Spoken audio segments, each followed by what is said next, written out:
Hola, Noel. ¿Nos puedes contar quién eres, qué haces y para darnos un contexto sobre quién es Nael? Eh, bueno, yo me considero, o como me han puesto, un hombre transexual activista por la salud mental. Ujú. Disculpen, pero aquí en Chile está haciendo un frío, pero horrible y mi casa es muy helada, así que No eso. importa. Ponte Bueno, cómodo, igual. soy un hombre transexual con 36 años, de 36 años de edad, pero con 18 años de hormonización y de transición, ¿ya? Em, Cuando yo partí en mi transición, aquí en Chile no se sabía nada, así que yo tengo disforia de género y no tengo problemas en decir que la disforia de género es un trastorno. Por eso defiendo tanto la salud mental y la importancia de que se mantenga así, ya que gracias a esto es que nosotros podemos tener acceso a profesionales de la salud mental que nos puedan ayudar, porque esto no es algo fácil, esto no es una decisión que uno toma consciente y libremente y todo eso, o sea, esto es un trastorno, por ende es como cuando tú le dices a una persona, tú ves a una persona anoréxica, Ujú, la ves delgada y no entiendes por qué la persona no quiere comer. ujú. Y tú dices, pero come, o sea, te ves mal, pero no entiendo por qué no comes. Y es que eso es un trastorno, es algo que una persona que no lo tiene no lo va a entender porque no está dentro de la cabeza de la persona que sí lo tiene. Entonces, un poco eso, o sea, eh, soy una persona que pasó por la comunidad LGBT, conozco cómo Ah, son, conozco cómo actúan, conozco muchas organizaciones y sé que finalmente a nadie le importa la salud mental. O sea, ellos no velan por el bienestar real de la persona, sino que ujú, ellos velan por dar lo que las personas quieren. Entonces, ujú. si las personas quieren hormonización, bueno, ellos van a pelear por la hormonización y no van a juzgar. ¿Por qué? Porque no les conviene tampoco. O sea, si esto es política, el Exacto. O político sea, perdón, va por o votos. sea, tú te has sentido como que, digamos, un poco excluido dentro de la comunidad LGBT por tus posturas. O sea, ¿crees que la comunidad se ha desvirtuado y, digamos, el activismo trans ha generado incluso un rechazo por, porque ya no es, digamos, una búsqueda tal vez de derecho, como podía haber sido antes, sino una búsqueda ideológica clara? Sí, lo que pasa es que a ver, una cosa es la comunidad y otra cosa es el colectivo. Ajá. La comunidad somos todas las personas que pertenecemos a alguna de las letras, pues, o sea, homosexuales o transexuales, o sea, eres parte de por el hecho de que eres así, o sea, Ujú, no eh, porque tengas un pensamiento en particular, pero cuando tú eres parte del colectivo es porque tienes el mismo pensamiento ideológico y político. ujú. O sea, tienes una línea, el colectivo tiene una línea política clara, tiene una línea ideológica clara, y eso es la izquierda progresista, o sea, no hay por dónde desmentirlo. Entonces, ahí es donde se mezcla y ahí es donde las cosas pierden el rumbo, por así decirlo, Ujú. porque efectivamente el colectivo tiene una ideología política, tiene una línea política sumamente clara. Entonces, yo donde me separo de ellos es eso, o sea, a mí me separa todo eso, o sea, yo soy de derechas, no tengo problema en decirlo, no converjo con ninguna de las ideas de ellos. O sea, para mí las personas son seres individuales, únicos e irrepetibles. Lo que yo necesito no es lo mismo que necesita otro, independiente que los dos seamos hombres transexuales con el mismo tiempo de hormonización. Entonces, por ejemplo, el mismo tema de la disforia genera que Ujú.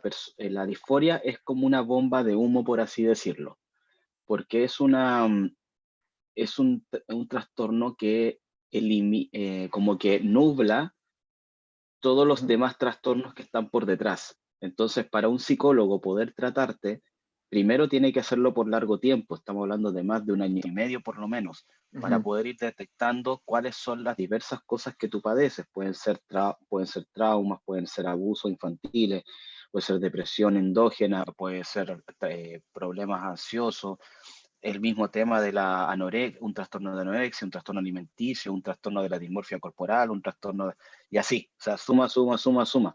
Pueden ser múltiples trastornos, pueden ser múltiples circunstancias que tú puedes haber vivido que generan una respuesta mental que es la disforia. Entonces, cada persona tiene diferentes cosas. No todos tenemos exactamente lo mismo porque no todos reaccionamos de la misma forma a los mismos estímulos. Ujú, Entonces, por eso es que cuando tú colectivizas un padecimiento, ya lo desvirtuaste exacto. inmediatamente. Y digamos, con respecto, ellos hablan un montón de la aceptación, pero han llegado a renegar incluso su naturaleza y eliminar la disforia de género como un, digamos, como un trastorno. Eso lo ves como un problema, porque al eliminarlo, entonces, ¿qué se está tratando? ¿Qué se está haciendo con esas personas? A ver, lo que pasa es que ellos hablan de la aceptación el autodiagnóstico, por así decirlo. Ujú, Entonces, al final lo que ellos dicen es, bueno, como la persona se siente es como la tienes que aceptar. ujú, Es así. Entonces, ¿por qué eliminar el trastorno? La verdad no tengo idea. O sea, nunca voy a entender si finalmente te favorecería más el hecho de que te considere una persona con un trastorno, porque así los estados están obligados a darte el servicio de salud. O sea, no necesitas leyes trans para que te den la salud que te tienen que dar. Lo que sí tienes que hacer es pasar el test psicológico y psiquiátrico. El tema es que estas personas necesitan aumentar el número, ajá, necesitan generar una masa de gente más grande, porque como minorías son súper ruidosos en redes sociales, pero en la calle siguen siendo minoría. O sea, la comunidad LGBT normalmente nunca ha sobrepasado el 5% de toda la población. Hoy en día en Estados Unidos son el 10%, pero lo preocupante es que si tú vas a los colegios, donde ya se les está dando de educación sexual integral, donde ya se les está machacando la ideología de género desde lleva por lo menos unos 6 años, hoy en día prácticamente el 50% de los cabros se está considerando de algún aspecto del LGBT sin ujú, entender bien a qué se refieren, porque de hecho lo más interesante es que entre más entre las personas que se consideran dentro del LGBT, la mayoría ni siquiera tienen relaciones sexuales, ni siquiera tienen pareja. Entonces, ¿cómo tú puedes tener una orientación sexual tan clara si no has tenido sexo con nadie, no te has relacionado con ninguna persona? No puedes tener una orientación sexual si no te atrae sexualmente nadie. La- exacto. Y digamos, con respecto a la entrevista que estamos haciendo, es alrededor de las niñas trans. Entonces, nuestro video de opinión estamos un poco siendo en contra tajantes de esto. O sea, ¿tú creerías que digamos, este tema de niñas trans puede ser una moda, incluso se puede considerar hasta una tortura infantil, en cierto, A digamos, ver, aspecto, tal vez? depende, o sea, por un lado, muchas personas, muchos psiquiatras y psicólogos están hablando de un contagio social súper claro. ¿Por qué? Porque esto es un bombardeo a través de las redes sociales. Ujú, Es un bombardeo, o sea, no solamente en la educación sexual integral que los confunde, ¿no? Y por otro lado tienes al feminismo que machaca a las niñas diciéndole que ser mujer es lo peor que les puede pasar en la vida, porque están los hombres que ellas van a salir a la calle y todo hombre es un potencial violador. Entonces, ujú, eso ya genera un temor de ser mujer. Por ujú, lo mismo, en Estados Unidos y en muchos países, el número de chicas entre 13 y 17 años que se dice ahora ser trans ujú. masculino es disparado. O sea, es algo que nunca se había visto en la historia, porque de hecho, por lo regular, siempre son más eh, personas biológicamente hombres que hacen la transición antes que mujeres. Hoy en día la tortilla está totalmente dada vuelta y el número ya es extremadamente desproporcionado. Y eso es por lo que uno puede ver en redes sociales. O sea, la romantización de las cirugías, la romantización de la hormonización, la romantización de los bloqueadores hormonales, de la vida dentro del LGBT. O sea, todo te lo romantizan, te dicen que es liberador, que el amor es amor y que y que la identidad es lo más importante y siempre la identidad, pero se les olvida la parte más básica de la identidad, que es la biología. Eso es algo que es inmutable. O sea, tú eres objetivamente hombre o mujer, no Ujú. hay más. O sea, ser transexual es una modificación corporal, sí, pero eso no significa que dejas de ser lo que eres. O sea, yo puedo tener barba, puedo tener voz masculina, puedo tener un rol social masculino, todo lo que se quiera, pero sigo siendo mujer biológicamente y eso no va a cambiar por más testosterona que me meta. Y Ujú, eso pasa a cualquiera. Entonces, lo que quieren hacer es mantener primeramente quieren mantener a los chicos mirándose el ombligo. O sea, ujú, que todo el tiempo estén pensando en su identidad. ¿Por qué? Porque así no piensan en nada más. O sea, si una persona no sabe quién es, tampoco mucho menos va a saber quién quiere ser. O sea, no sé si hoy día soy hombre o mujer, ahora es que mañana puedo ser asexual, uy, y pasado quizás pueda ser no binario, pero la identidad es fluida, entonces el próximo día puedo ser un gay, transexual, no binario, con línea feminista, de no sé qué, y están todo el día pensando en eso. Y sus ujú. amigos también, y así es un contagio social. El problema de ese contagio social es que efectivamente hay chicos que están sufriendo, hay niños que lo están pasando mal, hay niños a los cuales ese contagio social se está usando para encubrir abuso sexual. Hay niños que están sufriendo mucho, que están siendo abusados, no solamente sexual, sino que en otras formas, y a modo de cubrir ese sufrimiento están utilizando esto.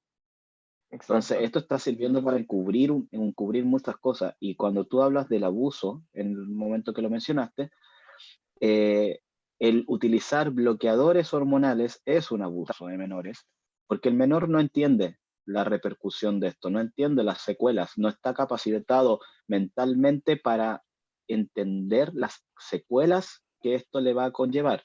Y el afirmarlo en una Ujú. identidad contraria a su biología, sabiendo por estudios en psicología que si al niño tú lo dejas crecer, lo dejas completar su adolescencia, el niño va a discernir de la identidad como persona trans o de la Ujú. supuesta disforia de género. Al menos en un 80 o un 95% van a desistir, con un acompañamiento psicológico, con una terapia, porque hay un sufrimiento, lo hay. Pero hoy en Exacto. día lo que quieren es generar más trans, eso es lo que quieren, y generar gente estéril, quieren generar gente dependiente, ¿y qué más dependiente que una persona que no se puede reproducir, que no puede generar sus propias hormonas, que va a tener un sistema inmune ultra mega debilitado? No hay gente más dependiente que eso. Exacto. Y digamos, con respecto a los bloqueadores de pubertad, que es un auge, ¿nos puedes contar qué son estas medicinas que incluso he escuchado que se escucha para hacer la castración química de delincuentes? O sea, me parece eso Sí, ya escandaloso. ya, los bloqueadores puberales que se llaman Ujú, son los bloqueadores de la hormona liberadora de la gonadotropina. Ese es el nombre entero. ujú. Bloqueador de la hormona liberadora de la gonadotropina. ¿Qué es la gonadotropina? Es la hormona que da la señal para liberar la producción de la LH y la FSH, que son dos hormonas también, que son las que llevan desde el cerebro hasta los testículos o los ovarios la señal de comenzar a producir estrógeno o testosterona dependiendo la gónada que uno tenga. Y también para comenzar el desarrollo de esta gónada. Entonces, si tú bloqueas la gonadotropina, bloqueas por ende la LH y la FSH y por ende la testosterona y el estrógeno no se van a producir. Ujú, El tema aquí es que esos bloqueadores se utilizan para tres cosas normalmente. Primeramente se crearon como bloqueadores de la pubertad precoz, pero la pubertad precoz solamente se diagnostica en niñas menores de 8 años y en niños menores de 9 años, porque las niñas tienen la prepubertad o la pubertad realmente comienza aproximadamente a los 8 años. De ahí en adelante empieza y en los niños desde los 9. Entonces, los bloqueadores puberales o los bloqueadores eh, para la pubertad precoz, que son los bloqueadores puberales, se utilizan en esas edades, en edades muy pequeñas, o sea, 6, 7 u 8 años. En el caso de los niños o menores trans, se utiliza a los 11 o 12 años. y con Ujú, cargas mucho más altas. En los niños, para bloquear la pubertad precoz, se hacen inyecciones cada 3 meses, porque ujú, es un lapso muy corto de tiempo y es cuando efectivamente el cuerpo no ha comenzado la liberación de la gonadotropina. ujú, Entonces, como no ha comenzado ese proceso, entonces no hay, de hecho, el médico, el endocrinólogo lo detecta por precisamente la liberación de la FSH y la LH. ujú, Entonces, cuando esas hormonas se empiezan a elevar, es cuando se detecta la pubertad precoz. Entonces, primeramente se crearon para eso los bloqueadores de la hormona liberadora la gonadotropina. Después se utilizó como castrador químico para los violadores. ¿Por qué? Nuevamente, no corta la producción de testosterona, por ende ujú, corta la producción de espermatozoides. Entonces, por eso es un castrador. Y también se utiliza hoy en día, algo que leí hace poco, para la inseminación artificial, para controlar el ciclo de fertilidad en la mujer. ujú, Entonces, esos son como los 3 usos, pero los 2 primeros son los comunes y para los que se utilizaba. Pero los bloqueadores puberales son productos extremadamente caros, son sumamente caros. ujú. Entonces, los laboratorios que lo producen, yo podría deducir que encontraron en los niños trans Ujú, un nuevo nicho de mercado sumamente llamativo, porque se los inyectan de forma más consecutiva y durante un periodo de tiempo más largo, porque se los empiezan a inyectar desde los 11 12 años hasta los 16. Son por lo menos 3 a 4 años que le están inyectando directamente los bloqueadores. Entonces es un nicho mucho más rentable. Y exacto, como, no sabe, como realmente los niños tienen una poca capacidad, digamos, de dar un consentimiento. No conocen, digamos, la capacidad que puedes llegar a ya después consumir hormonas, que ya es fuerte vivir una pubertad. Ni se diga algo artificial y al nivel que tienen que hacerlo ya después.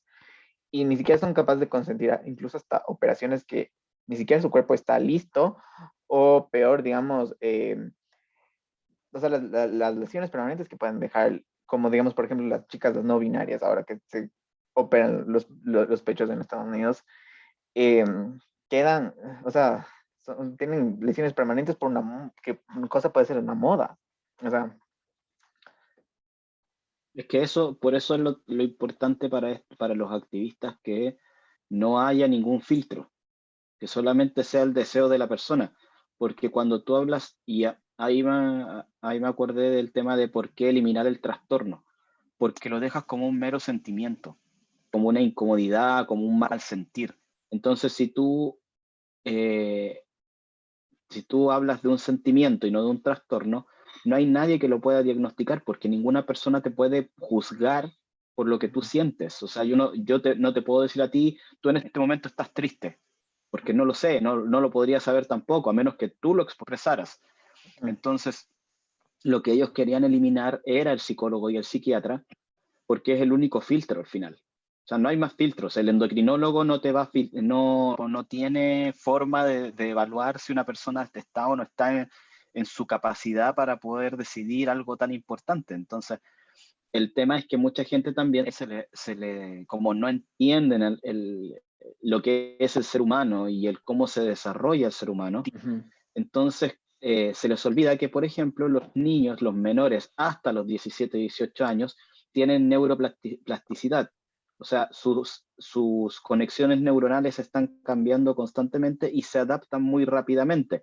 Por ende, los niños es más fácil que aprendan diferentes idiomas. Un niño puede aprender 5, 6, 7 idiomas si se lo propone. ¿Cachai?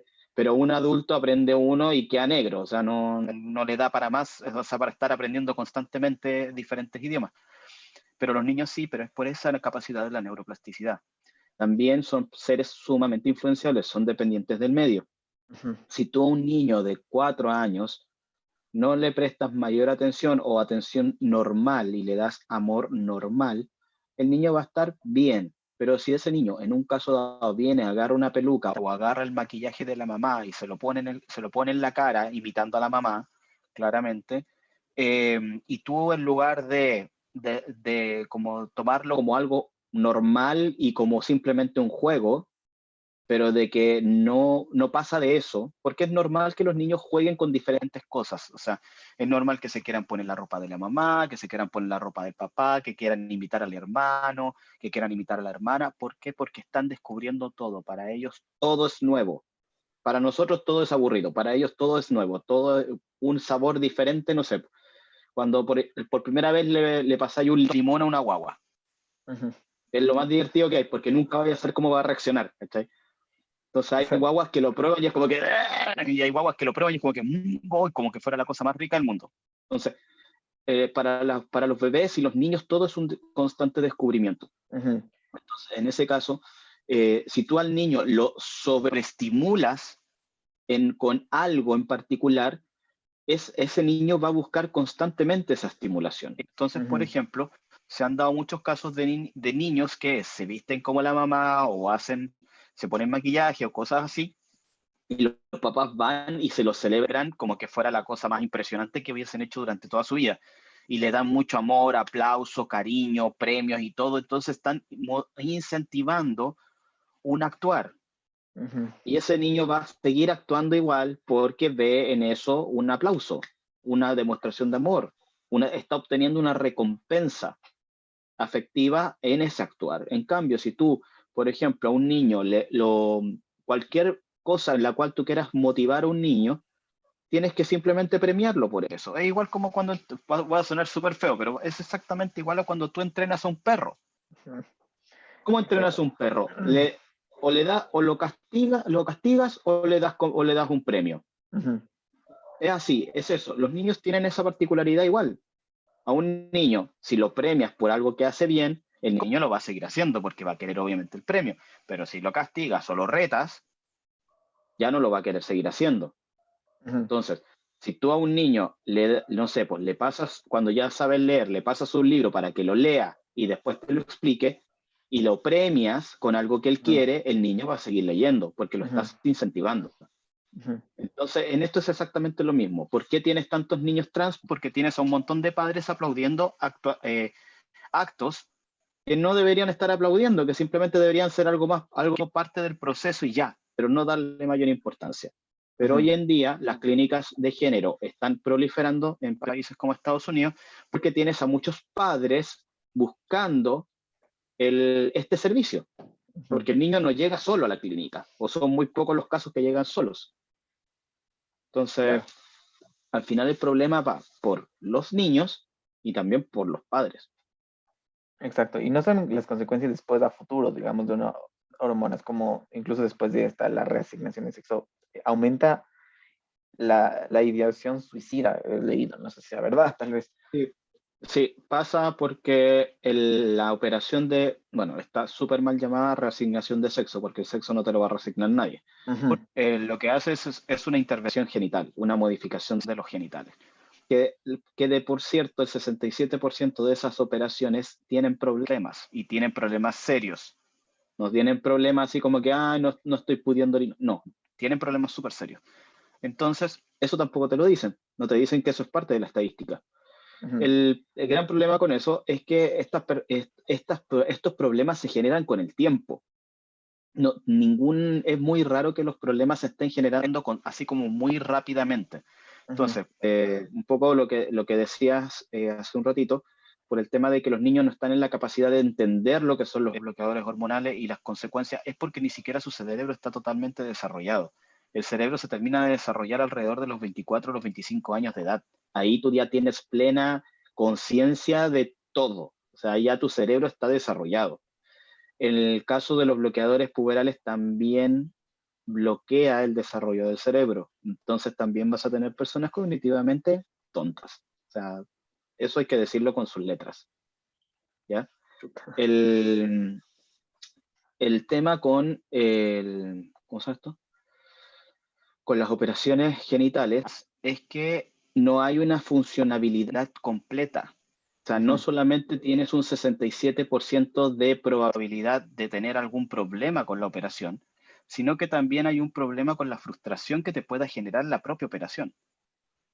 O sea, imagínate a una chica que le quitaron su pene y se lo cambiaron por un agujero que es una pseudo vagina, y que esta vagina tiene que ella estar constantemente o teniendo relaciones sexuales o introduciendo algo para que no se le cierre, porque la probabilidad de que se le cierre es constante. O sea, todo el tiempo va a tener que estar pensando en que eso se le puede cerrar. Ujú. Cuando antes no tenía que preocuparse de que su pene se fuera a encoger o que no pudiese orinar, porque está ahí, no se va a ir a ninguna parte. Entonces, Ujú. y con el caso de los chicos pasa algo similar, o sea, tienes un pene que no es 100% funcional, o sea, o tienes un micro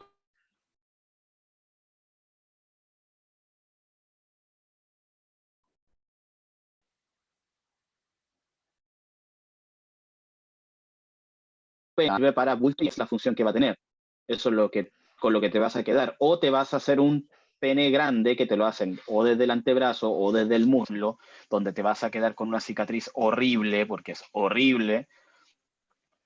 Más encima vas a disminuir la función de tu propio brazo o de tu pierna, porque vas a quitarle mucha fibra muscular. Y es una operación feísima, o sea, estéticamente es horrible. Y aparte funcionalmente tampoco sirve. Ujú. O sea, tienes un pene que ni siquiera tiene una gran sensibilidad, como en su totalidad, porque te dejan en la base, te queda el clítoris, eh, pero, o sea, tienes que usarlo completo para sentir el mismo placer que sentías, quizás el mismo placer que sentías antes. Estéticamente es súper feo, entonces tampoco no es como que tú te vas a llegar y te vas a meter con cualquier persona, porque igual te va a entrar un poco de vergüenza, supongo yo.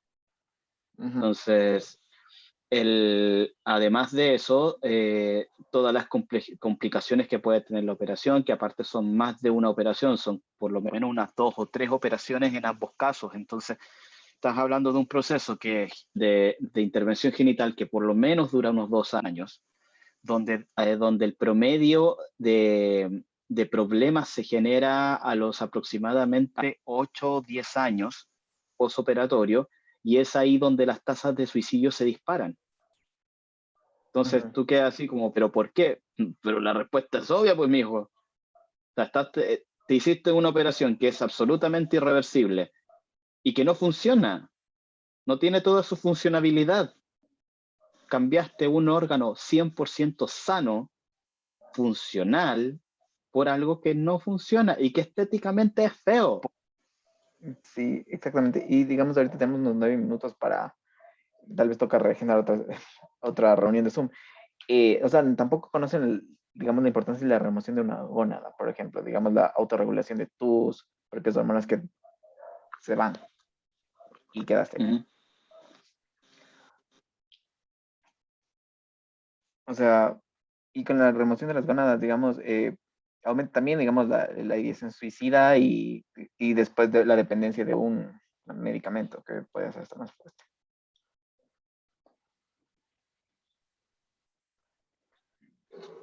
¿Se me escuchó o se cortó? No, yo te escucho. Ah, ya, perfecto. Ya, entonces, digamos, como para cerrar, ¿qué harías? ¿Qué situación, digamos, cómo solucionarías para que esto se reduciría como política pública, para que no exista tanta niñez trans y tanto este programa de D-Trans, que es ahora moderno, digamos, las personas que se arrepienten y quedan con secuelas permanentes como voces alteradas y bueno, sin número de problemas? ¿Qué, digamos, cuáles serían tu propuesta según tu opinión para mitigar esto, pero no verlo Primero, tan blanco y negro igual? primero devolverle la potestad a los papás en temas de educación sexual. O Ujú. sea, eso es lo primero. O sea, que a los niños no lo estén machacando con educación sexual integral todo el día en el colegio, diciéndoles que pueden cambiar de sexo, porque eso no se puede hacer. Segundo, el volver a la importancia del psicólogo. O sea, el psicólogo es el que tiene que determinar si hay un trastorno o no, y Ujú. devolver la disforia a lo que era, que es un trastorno de la identidad sexual. El, Eso, darle la importancia a los psicólogos y psiquiatras Ujú. en su diagnóstico, entender que son procesos largos, que no son procesos cortos. Y lo otro para los padres, siempre obviamente que estén preocupados de lo que sus hijos están consumiendo en redes sociales, porque ahí Ujú. se los están reventando. Entonces, yo diría como eso, o sea, como política pública, que primero derogar cualquier ley trans, Ujú, en la cual no haya un filtro. O sea, el filtro tiene que ser un profesional de la salud mental, no puede ser otra persona. ujú. Exactamente. Entonces, ¿por qué?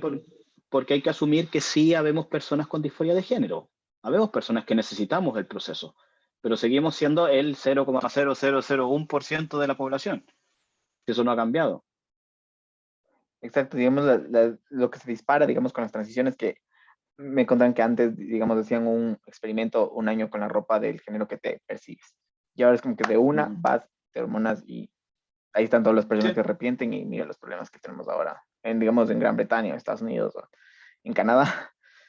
Entonces, Ujú. Pero eso, o sea, al menos a nivel de política pública, eso, devolverle a protestar a los padres en temas de educación sexual, devolverle la importancia a los psicólogos y a los psiquiatras con respecto a los filtros, ajá, eh, y que la persona que lo necesite y que tenga trastorno de disforia de género acceda, así nomás. perfecto. Yo creo que eso vendría a ser la entrevista. Ya tenemos 6 minutos y creo que lo logramos y cuando creo que tenga el video y todo, te lo mando porque tenemos que hacer un montón de cosas más también. No, si te creo, sí, me pasa igual, así que no hay problema. Bueno, muchas gracias, Nael. Espero que te abrigues y cambie No, mejor si, el clima, chill. no, si estamos en invierno, si estamos en julio, así que el mes de más frío en Chile, pero de los mejores memes, así que todo bien. Hay un Buenísimo. equilibrio.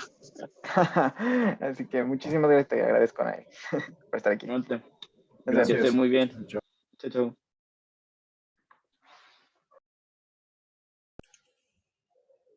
Chévere.